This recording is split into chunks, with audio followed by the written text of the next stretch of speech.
Kenapa Kristen, Bang? Silakan, Bang, my friend. Kenapa Kristen? Ya aku dilahirkan dari keluarga Kristen. Kayak mana kenapa Kristen? Ya tapi kan meskipun lahir dalam keadaan Kristen kan dikasih akal abangku. Sekarang ku tanya, abang lahirnya Islam kenapa?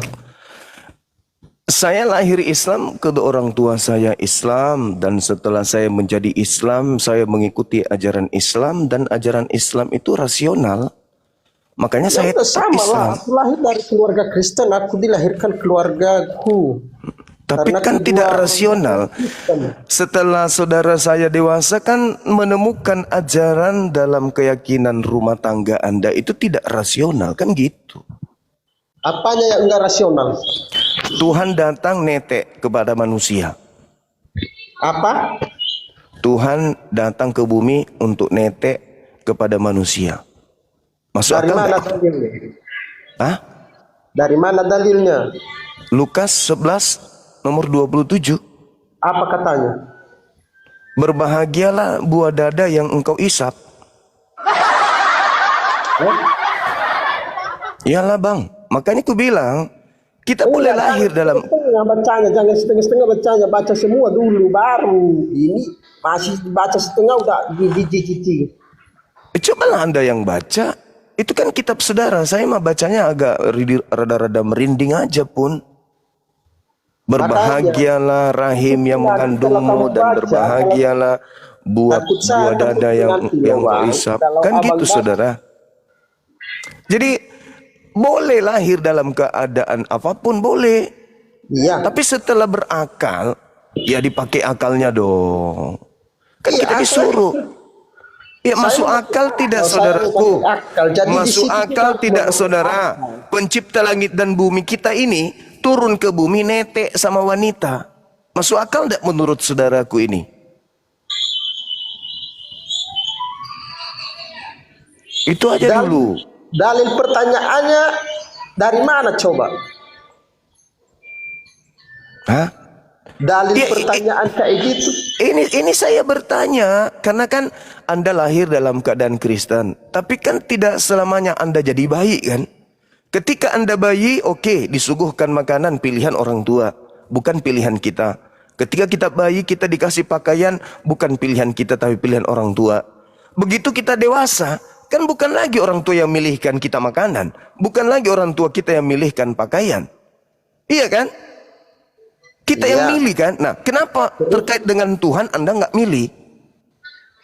Ya saya memilih Tuhan saya itu saya memilih menurut kepercayaan saya. Makanya muncul pertanyaan. Apa pertanyaan? Anda memilih Tuhan yang datang ke bumi yang netek ke ibunya. Betul tidak? Mana yang membuktikan seperti itu bahwa memang itu dikatakan khusus untuk si dia. Lukas 11 nomor 27.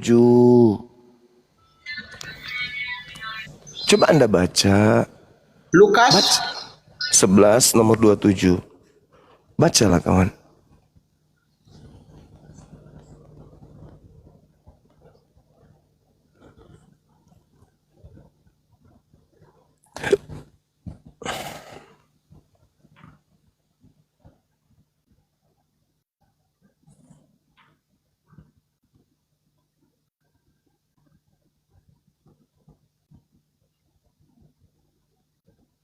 Ya, sambil di tap-tap layar teman-teman ya yang di bawah ya. Kalau ada Kristen yang mau naik silakan naik lagi.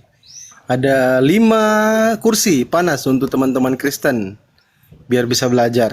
Silakan teman-teman Kristen. Itu dalil ya, bukan saya mengada-ngada. Saya cuma ingin Anda itu respect terhadap apa yang tertulis di dalam Bible yang Anda anggap suci gitu ya. Sesuai dengan tema kita.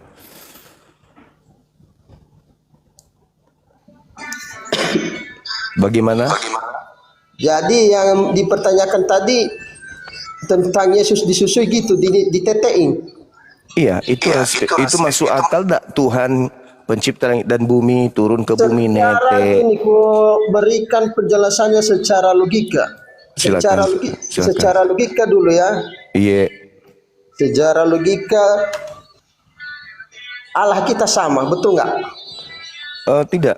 Tuhan Anda Hah, manusia. kenapa tidak? Jadi Allah Tuhan kamu Anda siapa? manusia dibonyokin Enggak, aku sama jangan orang-orang dulu dijawab. Yahudi, Kita secara digantung, dibunuh, dilahirkan, dinetein. Itu Tuhan Anda. Tuhan saya enggak. Masa sama? oke Enggak lah. dong. Pengikut Enggak sama kami kan, ya. itu, pengikut kami itu dia itu adalah yang namanya kan Yesus Kristus. Dia itu anak dari Allah. Anak, maksudnya Anak satu-satunya udah. Dengar dulu, jangan dulu dijawabin. Anak satu-satunya yaitu Yesus Kristus. saya bukan jemaat Dia gereja yang bisa dibodohi, Bang. Bukan. Diam dulu. Saya manusia anti pembodohan. Ini Diam yang kita dulu, sedang diam. bahas ini kan Iya, berbicara mau mengenai dijelaskan enggak? Mau dijelaskan enggak? logika. Iya, ini logika loh. Masuk logika tidak Tuhan. Kurasa pembelajaran Masuk agama logika untuk tidak sedikit Tuhan turun ke bumi netek sama wanita. Mau dijelaskan enggak? Ini Iya, kan secara jelaskan sesuai dengan pertanyaan. Masuk akal tidak? Tuhan pencipta langit dan bumi nuzul ke bumi netek kepada wanita. dia diutus. Setelah dia diutus sudah dengar dulu. Dia kan diutus sama bapaknya turun ke bumi dan Untuk netek. Dengar dulu. Kau kan tahu. Itu yang kau apakan. Loh. Di mana logikanya? Kan saya bertanya. Anda jadi Kau lahir sama Kristen. mamamu netek enggak? Kau lahir sama mamamu netek enggak? Saya manusia. Saya bukan Tuhan. Ya, udah, Wajar. dia kan turun di bumi itu sebagai manusia. Jadi apapun tugas manusia, Dia turun dilakukan sebagai dia. manusia. Dia turun sebagai manusia. Untuk apa? Untuk netek kan? Kalilah kau. Untuk netek kan? Kuasa IQ-mu itu cuma 30. Ya terserah Anda lah. Yang pasti Anda jangan ngibulin diri Anda sendiri. Malu kali lah, Tuhan Anda turun ke bumi menjadi bayi, salah satunya untuk netek ke ibunya. Yang saya pertanyakan kepada saudara, masuk enggak di logika? Kalau enggak masuk berarti logika Anda yang rusak. Itu loh. Sederhana loh itu. Pertanyaan saya. Anda kan mengatakan saya Kristen dari lahir. Oke, silakan aja Kristen dari lahir. Tapi kita punya jasad ini bertumbuh. Akal kita bertumbuh. Ketika kita dewasa kita bisa memilih pakaian mana yang kita suka. Bukan orang tua kita lagi yang memilihkan. Kita memilih makanan mana yang kita suka. Bahkan memilih pasangan. Bukan orang tua. Tapi kita sendiri. Nanti mendapatkan restu dari orang tua. Tapi kenapa giliran Tuhan Anda nggak bisa milih? Enggak, mau dengar apa alasannya kenapa saya pengikut Kristus? Iya, silakan. Saya menjadi pengikut Kristus. Yesus Kristus berani sombong karena dibilangnya gini.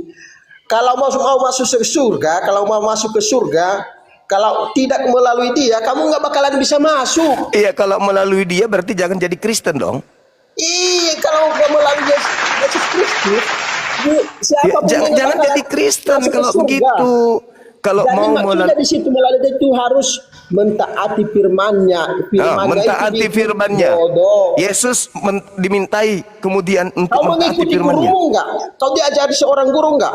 Sekarang Yesus Yang pertama, mengajarkan bodoh, apa? bodoh. Sekarang Yesus mengajarkan apa, kawan? Bodoh, kau diajarin sama guru enggak? Iya, Yesus mengajarkan Kau saya mengikuti menyembah ajaran kepada guru itu hakikat enggak? pencipta langit dan bumi, ya. Enggak, kau melakukan ajaran seorang guru enggak? Iya, mengajarkan Ya, saya jangan bodoh. menyembah kepada pencipta langit dan bumi, bukan menyembah kepada ciptaan. Yesus mengajarkan menyembah kepada Intinya siapa? gini, kamu sekarang ini tugasnya Yesus sebagai mengajarkan manusia. menyembah kepada Kamu siapa? sekarang ini gini, dengar. Kamu sekarang ini sebagai manusia bersyukurlah apa yang sudah diberikan Tuhan kepada kamu. Nggak usah kamu urus orang lain. Kau boleh nasihati aku. Iya, itu menasihati Yang saya kamu. pertanyakan tadi itu loh. Enggak, karena Masuk akalmu tidak Tuhanmu turun ke bumi netek? Itu loh. saya lebih waras dengan Anda. Kenapa lari kemana-mana saudara Iya, ini? betul. Memang betul kok. Saya bertanya, masuk akalmu tidak? Kamu sekolah tinggi-tinggi, SD, SMP, SMA, Ya, mungkin kamu sekolah sarjana. tinggi-tinggi bahasnya agama orang lain. Kenapa Yang jadi protes nangis? Apa jadi nangis? Ente naik ke sini ada tema, Anda tanggapi tema kok tadi. Enggak. Sekarang giliran Kamu Anda sekarang malu, Anda nangis. Agama orang lain. Karena agama Anda itu diajarkan kepada saya untuk saya menjadi pengikut Kristus, tapi saya tak mau, saya nolak karena tidak masuk akal Tuhan netek. Paham? Paham? Makanya baca dulu itu semua, baca. Kau suruh pula aku baca. Kamulah yang baca. Bodoh. Ngatain pula bodoh. Yang bodoh itu menyembah Tuhan yang netek. Kenapanya ini orang? Gantian. Dulu Bang Cuma, udah Iya, tinggi dia. Ini tadi kan Yesus menetek, ya kan? Sebenarnya bukan di situ, Bu Darni. Tadi Jadi dia bertanya dia jadi Kristen itu karena dia lahir dari kekristenan.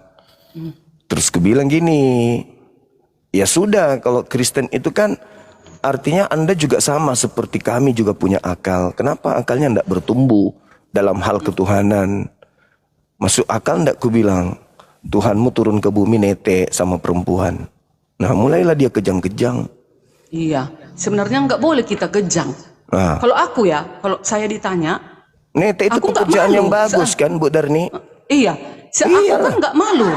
Kan Yesus datang dalam keadaannya sebagai manusia. Coba tanya di bawah ini, itu netek pekerjaan tidak bagus gak itu netek? Bagus. Bagus. Kita kalau nggak netek mana bisa hidup? Iya kan?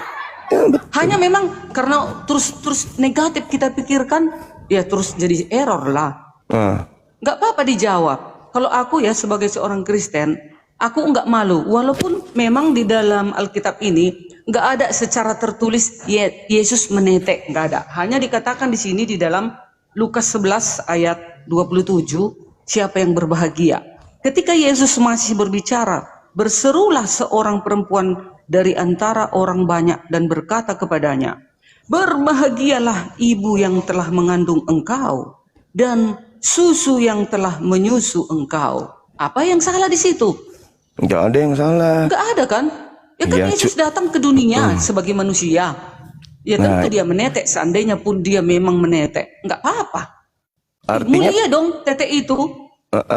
artinya berbahagialah Maria karena yang dia netein itu bukan manusia, Iya. melainkan Tuhan, Berbahagialah Maria. Yang Kan ditetekinya itu seorang juru selamat. Nah, itu. seorang Tuhan. Tuhan dan juru selamat. Nah, itulah makanya dia berbahagia. Karena yang dinetein ini bukan manusia biasa. Yang dinetein ini adalah Tuhan, pencipta langit dan bumi. Nah, Iya. itulah makanya Jangan terus berbahagia. panas kecacingan kita orang Kristen. Kita Itulah. slow aja, kita Slow jawab aja. aja. Kok malu kita? Kan datang sebagai manusia, keadaannya tuh. Kecuali Yahweh turun menetek, ya itu baru heran, aneh. Seperti oneness. Kan Yahweh yang menetek kalau di oneness.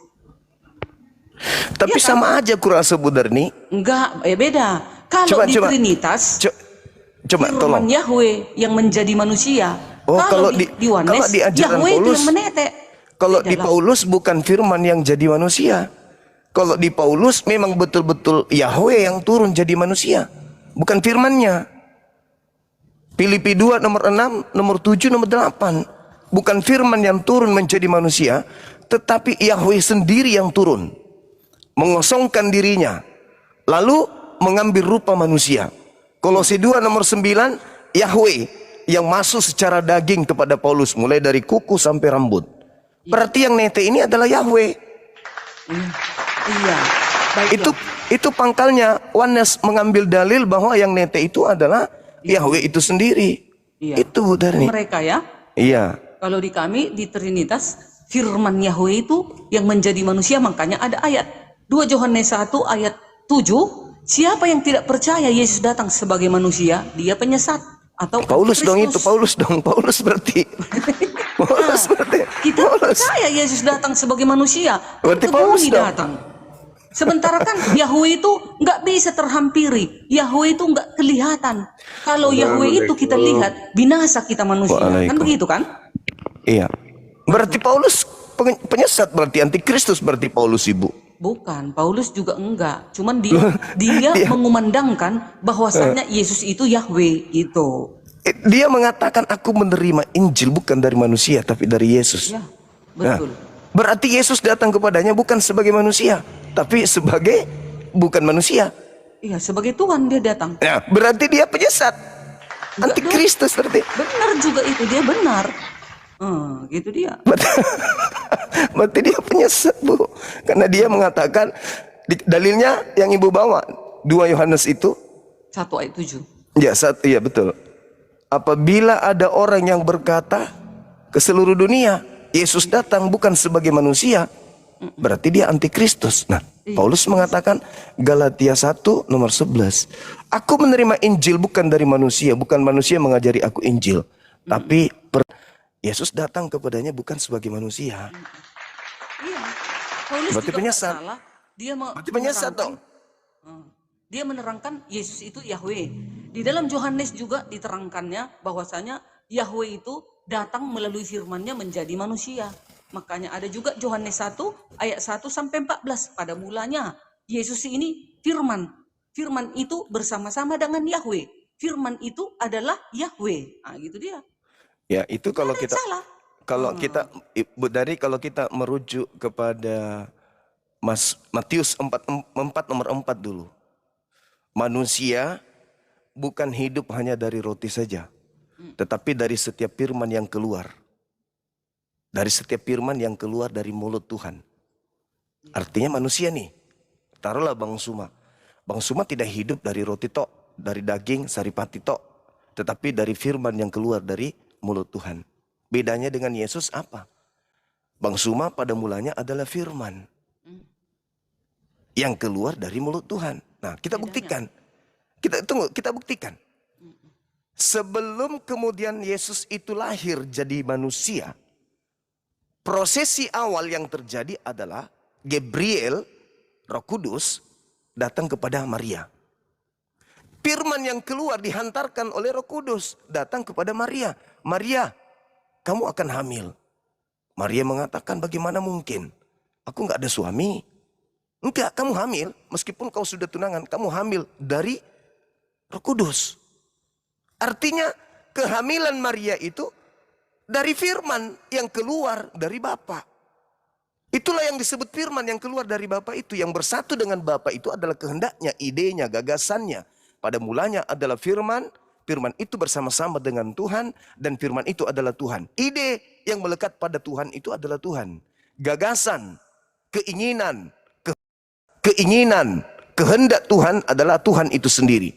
Kehendak Tuhan itu sendiri menginginkan Maria hamil. Maka Yesus pada mulanya adalah firman.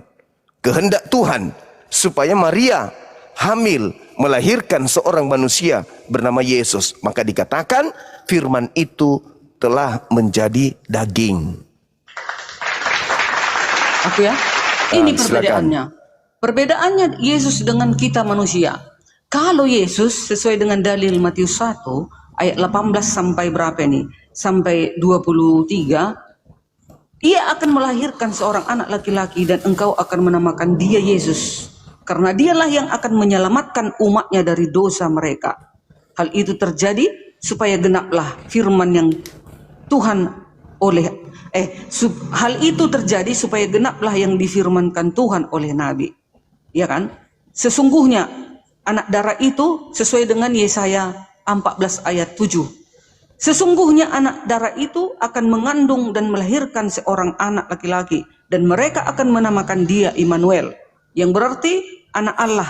Allah menyertai kita. Itulah Yesus. Dia datangnya dari Roh Kudus. Bukan datangnya dari bersetubuh dulu Yusuf dan Maria. Masuk kamar buka baju. Lalu ewe-ewe. Terjadilah. Lalu adalah Yesus. Bukan begitu. Tapi Yesus itu datangnya dari siapa? Rohnya Elohim, rohnya Yahweh masuk ke dalam perut Maria. Karena Yahweh yang harus turun ke bumi seharusnya. Seharusnya kan Yahweh itu yang datang ke bumi ini. Tapi kalau Yahweh sendiri yang turun ke bumi, maka manusia akan binasa. Karena kita tidak bisa melihat roh itu.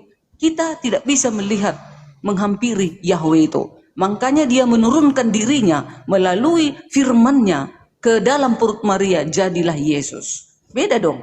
Beda kali antara Yesus dan Kita umat manusia hanya yang dilahirkan melalui persetubuhan antara laki-laki dan perempuan. Sementara Yesus langsung datang dari surga, firman Yahweh yang akan menyelamatkan manusia. Ada misinya.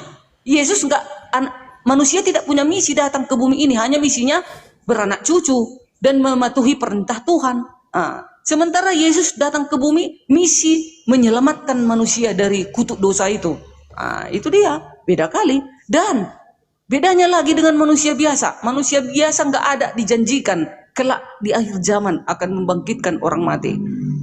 Manusia biasa, apalagi para nabi, nggak ada dijanjikan untuk menghakimi dunia kelak di akhir zaman. Kalau Yesus tugasnya nanti yang kedatangan kedua kali untuk itu. Nah, itulah perbedaan Yesus dengan kita umat manusia. Jauh beda dong. Masa kita bedakan kita dengan Tuhan kita itu? Itu bagi kami Kristen ya, begitu Bang Juma. Iya. Silakan. Jadi sebenarnya kalau kita melihat pandangan Kristen bahwa yang dimaksud dengan Immanuel itu adalah Yesus, itu juga keliru. Yang dimaksud Immanuel itu bukan Yesus, itu hanya tulisan Matius merujuk kepada Yesus. Padahal itu berbicara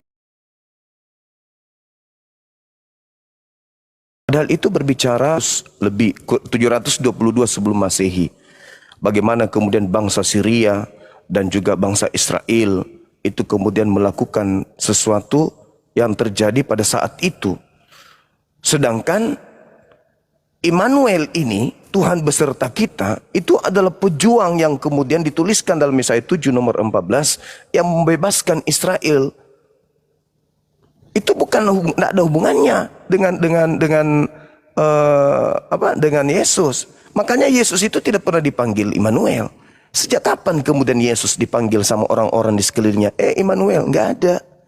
Itu cuman Matius yang menulis karena mencocok-cocokkan. Itu tidak ada itu Yesus dipanggil. Ibunya sendiri tidak pernah kemudian memanggil Yesus itu dengan panggilan Immanuel. Nggak ada. Cuman Matius yang mengatakan itu. Tapi Yesus pada implementasinya tidak. Bagaimana mungkin Yesus cocok dengan nubuatan itu? Kalau Bani Israel, 12 suku Bani Israel, memang Al-Quran pun mengakui, Inni ma'akum. Aku Tuhan pencipta langit dan bumi berserta dengan kalian. Tuhan beserta kalian. Nah, itu betul. Tapi kalau Yesus, bagaimana mungkin? Sedangkan dia teriak aja, kenapa engkau meninggalkan aku? Artinya, untuk membuktikan bahwa Yesus itu adalah Immanuel atau bukan, ya Kristen harus membuktikan kapan Yesus dipanggil Immanuel. Adakah? Nggak ada. Itu tanggapan Matius, lagi-lagi diimani oleh saudara-saudara saya Kristen. Itu yang terjadi. Bang Juma, ya. Yesus dikatakan Immanuel oleh tulisan Matius. Yes dong, udah pastilah Matius yang nulis. Kalau nggak kita tahu dari mereka, nggak mungkin kita mengetahui siapa dia, kan begitu. Nah, kita harus percaya dengan saksi-saksi mata, ya, dengan para penulis, karena para penulis itu adalah manusia-manusia yang dipilih oleh siapa? Tuhan itu untuk mencatatkan kedatangan Sang Juru Selamat itu. Maka Yesaya itu kan nabi. Yesaya itu nabi, makanya mengatakan bahwasanya seorang perempuan darah itu akan melahirkan seorang anak, namanya diberikan Immanuel. Sama dengan di Matius. Kalau kami umat Kristen, di Yesaya itu dinubuatkan kedatangan Yesus. Ya, lalu digenapi di dalam perjanjian baru, yaitu di dalam Matius 1 ayat 23, samalah dengan Yesaya 7 ayat 14. Yesus di sana datang, diberikan nama Immanuel, kelak akan lahir, kan begitu. Lahirlah di perjanjian baru, Immanuel. Kenapa dikatakan Immanuel? Makanya Yesus mengatakan, aku akan minta kepada Bapa seorang penghibur. Makanya dikatakan Immanuel itu artinya Allah beserta kita. Makanya yang dikirim itu adalah Roh Kudus. Roh Kudus itu diam di antara seluruh umat manusia itu selamanya, tidak mati-mati. Ya, tidak mati. Roh Kudus itu penghibur yang diberikan, yang dikirim oleh Yesus itu adalah Immanuel. Itulah Allah beserta kita. Makanya Roh Kudus itu menyertai manusia itu di sepanjang hidupnya selamanya. Makanya dikatakan Allah beserta kita. Itu makanya Trinitas itu tidak bisa dipisahkan. Roh Kudus itu adalah rohnya Yahweh itu. Berdiam diri di dalam hidup manusia. Maka manusia ini hidup. Karena Roh Kudus itu adalah roh, nafas. Dan Roh Kudus itu adalah yang menggerakkan manusia ini melakukan kebaikan dan keburukan. Makanya menyertai manusia itu selamanya. Allah beserta kita. Itu Bang cuma yang saya tahu. Terima kasih. Silakan. Iya, itu kepercayaan, tapi fakta di lapangan tidak seperti itu.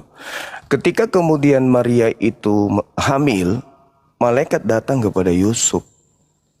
Yusuf diperintahkan kemudian menamai anak Maria itu dengan nama Yesus. Matius 1 nomor 21. Sedangkan ketika kita berbicara mengenai kitab Yesaya menjelaskan di Yesaya 1, itu apapun yang tertulis dalam kitab Yesaya ini, itu adalah nubuatan-nubuatan yang terjadi terhadap raja-raja Yehuda.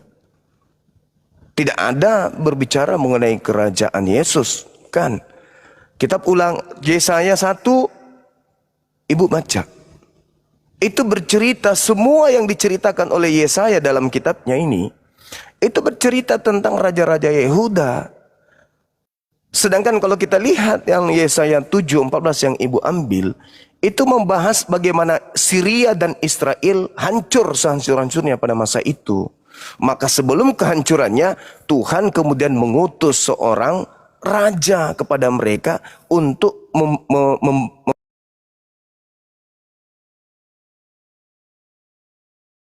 Tuhan kemudian mengutus seorang raja kepada mereka untuk Tuhan kemudian mengutus seorang raja kepada mereka untuk Tuhan kemudian mengutus seorang raja kepada mereka untuk Tuhan kemudian mengutus seorang raja kepada mereka untuk Tuhan kemudian mengutus seorang raja kepada mereka untuk Tuhan kemudian mengutus seorang raja kepada mereka untuk Tuhan kemudian mengutus seorang raja kepada mereka untuk Tuhan kemudian mengutus seorang raja kepada mereka untuk